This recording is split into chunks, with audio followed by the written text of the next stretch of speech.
بسم اللہ الرحمن الرحیم۔ السلام علیکم ورحمۃ اللہ وبرکاتہ۔ امید ہے تمام طلباء خیریت سے ہوں گے۔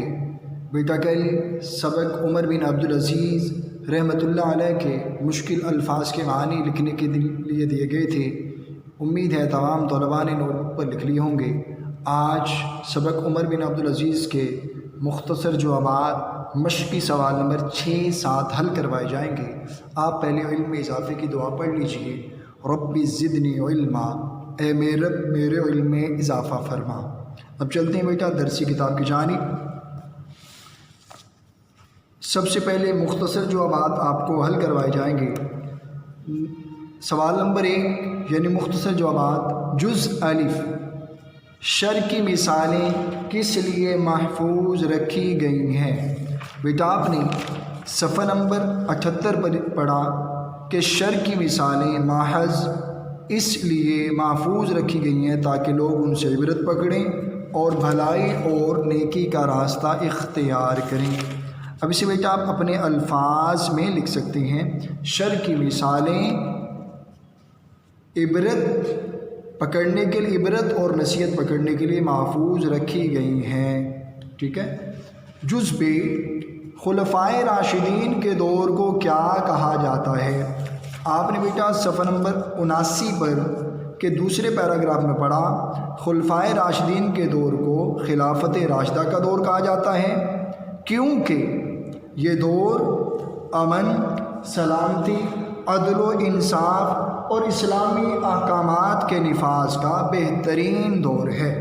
اسلامی احکامات کے نفاذ کا بہترین دور ہے۔ بیٹا یہ اس سوال کا جواب، اسے بھی آپ اپنے الفاظ میں لکھیں گے تو زیادہ مؤثر جواب ہوگا۔ جز ج، عمر ثانی کا خطاب کس کو دیا گیا؟ بیٹا آپ نے صفحہ نمبر 79 دوسرے پیراگراف میں پڑھا، عمر ثانی کا خطاب حضرت عمر بن عبدالعزیز رحمۃ اللہ علیہ کو دیا گیا۔ حضرت عمر بن عبدالعزیز رحمۃ اللہ علیہ کو دیا گیا۔ جز دال کا جواب، ادھر بیٹا جیم لکھ دیتا ہوں تاکہ آپ کو پریشانی نہ ہو، لیکن اس کا جواب حضرت عمر بن عبدالعزیز۔ جز دال، خلیفہ منتخب ہونے سے قبل عمر بن عبدالعزیز رضی اللہ تعالیٰ عنہ کس طرح کی زندگی گزار رہے تھے؟ بیٹا آپ نے صفحہ نمبر 80 دوسرے پیراگراف میں پڑھا، خلیفہ منتخب ہونے سے قبل آپ بھی بنو امیہ کے شہزادوں اور رؤساء امراء کی طرح فارغ البال کی زندگی گزارتے تھے۔ اس کی ادنا مثال یہ ہے کہ جو لباس آپ ایک بار پہن لیتے دوبارہ زیب تن نہ کرتے، دوبارہ زیب تن نہ کرتے۔ ٹھیک ہے، مگر قربان جائیے کہ جب مسلمانوں نے حضرت عمر بن عبدالعزیز کو خلافت کی ذمہ داری کا اہل سمجھا تو آپ ایک رات میں، صرف ایک ہی رات میں بالکل بدل گئے، امیرانہ لباس اور شاہی طور طریقے ترک کر کے فقیری اختیار کر لی اور پرہیزگاری کی ایسی نادر مثال قائم کی کہ امت مسلمہ آج تک ایسے کسی دوسرے حکمران کو ترس رہی ہے۔ بیٹا یہ جواب، اس میں سے آپ نے جواب کا انتخاب کرنا ہے، مختصر جواب ہے اس کا، آپ نے اس میں سے خود سے جواب تلاش کر کے اس کا سوال جز دال کا جواب از خود لکھنا ہے۔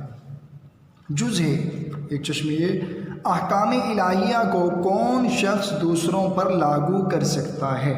بھیا صفحہ نمبر 81 پہلے پیراگراف کے آخری سطر سے پہلے والی سطر میں دیکھیے، احکام الہیہ کو کوئی شخص دوسروں پر لاگو کر سکتا ہے جو خود اپنے اوپر انہیں لاگو کر سکتا ہو۔ ٹھیک ہے بیٹا، جز ایک کا جواب۔ امید ہے آپ مختصر جوابات یعنی مختصر سوالات کے جوابات آپ سمجھ گئے ہوں گے۔ اب چلتے ہیں بیٹا مشقی سوال نمبر 6 کی جانب۔ مشقی سوال نمبر 6، الفاظ کی جمع لکھیں۔ بیٹا یہ واحد لکھے ہوئے، آپ نے ان کی جمع لکھنی ہے۔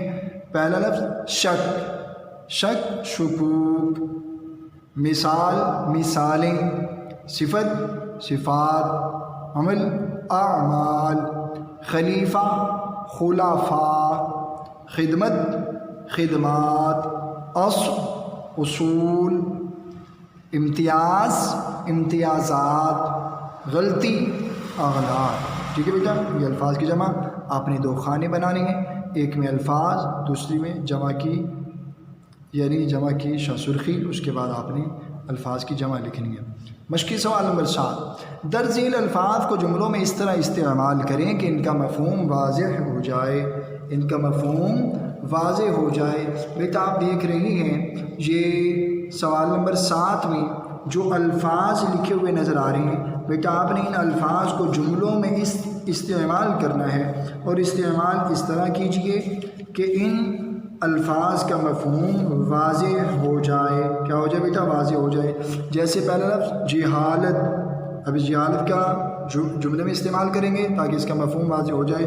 حضور علیہ الصلاۃ والسلام کی آمد سے پہلے، حضور صلی اللہ علیہ وسلم کی آمد سے پہلے عرب میں جہالت کی تاریکی چھائی ہوئی تھی، عرب میں جہالت کی تاریکی چھائی ہوئی تھی۔ دوسرا خود غرضی، ہمیں کبھی خود غرضی سے کام نہیں لینا چاہیے، ہمیں کبھی خود غرضی سے کام نہیں لینا چاہیے۔ بیٹا اسی طریقے سے آپ نے بقیہ الفاظ کو جملوں میں استعمال کرنا ہے۔ آج کی ڈائری نوٹ کر لیں۔ 27 اگست بروز جمعرات مختصر جوابات اور مشقی سوال نمبر 6، 7 سمجھائے گئے طریقے کے مطابق نوٹ بک پر لکھیں۔